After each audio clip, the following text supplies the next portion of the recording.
Assalamualaikum warahmatullahi wabarakatuh. Saya Denny Mahendra, pendamping sosial PKH Kecamatan Purbolinggo, Kabupaten Lampung Timur. Baiklah, pada kali ini saya akan mempraktikkan tentang modul 7, yaitu pencegahan dan penanganan stunting melalui kebersihan diri dan lingkungan. Di sesi 11 terkait mendukung praktik cuci tangan pakai sabun, tepatnya langkah pertama, yaitu pentingnya mencuci tangan memakai sabun. Saya ucapkan selamat datang kepada Bapak Ibu sekalian serta P2K2 pada pagi hari ini, dan terima kasih atas kehadiran Bapak dan Ibu sekalian pada pagi hari ini. Baiklah Bapak Ibu sekalian, saya ingin tanya, apa yang sudah dipelajari dari pertemuan sebelumnya? Coba Ibu Murni masih ingat? Coba disampaikan.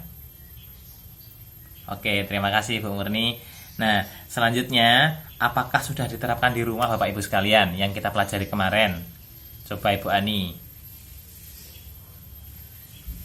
Ya, bagus. Nah, jangan lupa untuk menerapkannya ya Bapak Ibu sekalian. Selanjutnya, tujuan dari pertemuan kita hari ini Bapak Ibu yaitu adalah mengetahui pentingnya mencuci tangan pakai sabun.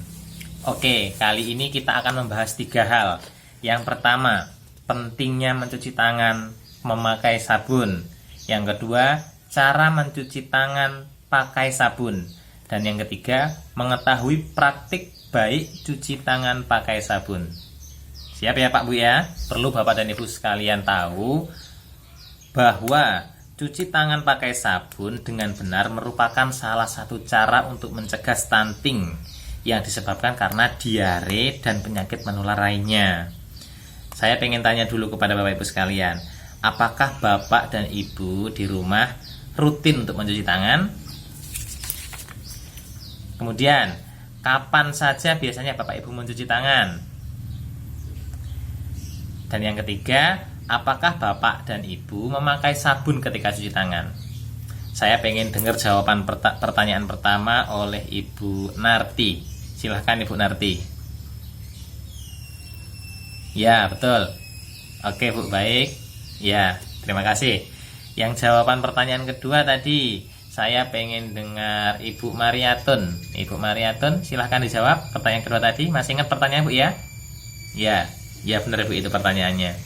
Monggo. Oke, terima kasih Bu Mariatun. Dan pertanyaan terakhir, saya pengen dengar jawaban dari Bapak ini. Belum pernah dengar suara Bapak. Bapak Budi, silahkan Bapak Budi. Iya, benar sekali. Terima kasih Bapak Ibu sekalian atas jawabannya. Selanjutnya Bapak Ibu sekalian, saya sekarang pengen Bapak Ibu berpasang-pasangan. Tidak harus laki-laki dan perempuan, yang samping-sampingnya saja. Nah, misalkan ini Ibu Yuli dan Ibu Mariatun, silahkan berpasangan.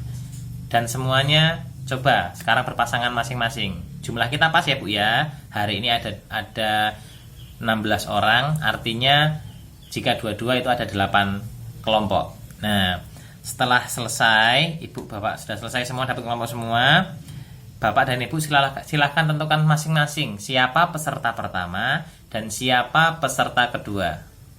Oke, siap? Sudah ditentukan? Oke, baik, terima kasih. Sekarang kita praktik ya Pak, Bu. Nah, di sini ada tempat cuci tangan. Terima kasih tuan rumah sudah menyediakan tempat cuci tangannya. Dan di sampingnya sini ada mangkuk yang berisikan air dan bubuk lada. Oke, paham ya?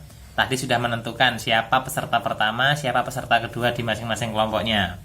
Sekarang saya minta peserta pertama tadi untuk mencuci tangan tanpa sabun. Peserta pertama semuanya ya, diingat-ingat. Mencuci tangan tanpa sabun. Setelah itu, celupkan jarinya ke dalam piring air lada tadi. Sudah, peserta pertama, tolong semua cuci tangan tanpa sabun dulu, lalu celupkan tangannya ke dalam piring yang berisikan air dan serbuk lada. Yang kedua, saya minta peserta kedua tadi untuk menggunakan sabun. Cuci tangan pakai sabun artinya Pak Bu ya.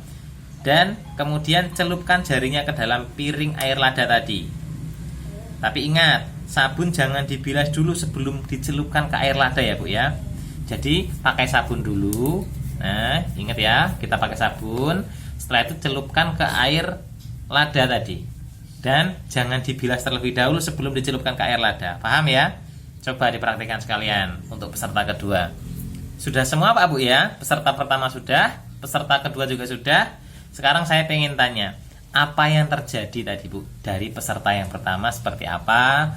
Peserta yang kedua seperti apa? Coba ceritakan. Saya pengen dengar suaranya Ibu Ana. Silahkan Ibu Ana. Peserta pertama tadi ya? Ya, silahkan. Oke, baik Ibu Ana. Terus apalagi tadi? Ya, terima kasih Ibu Ana. Selanjutnya peserta kedua, saya pengen siapa ya yang bercerita? Di sini Ibu Umi ya, silakan Ibu Umi. Ibu Umi, peserta kedua tadi Bu ya. Silakan ceritakan apa tadi yang terjadi. Ya, benar sekali. Terima kasih.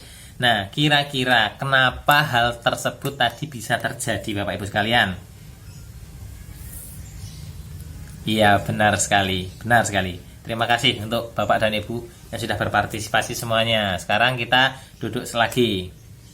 Bapak Ibu sekalian, lada tadi diibaratkan virus atau bakteri yang menempel pada tangan kita.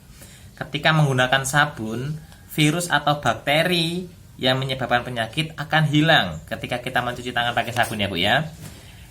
Dan akan hilang tentunya dari permukaan tangan kita. Begitu kira-kira. Jadi kalau kita tidak memakai sabun, tadi kurang lebih di prakteknya seperti apa kita sudah praktikkan, Ibu dan Bapak sudah tahu ya Bu ya.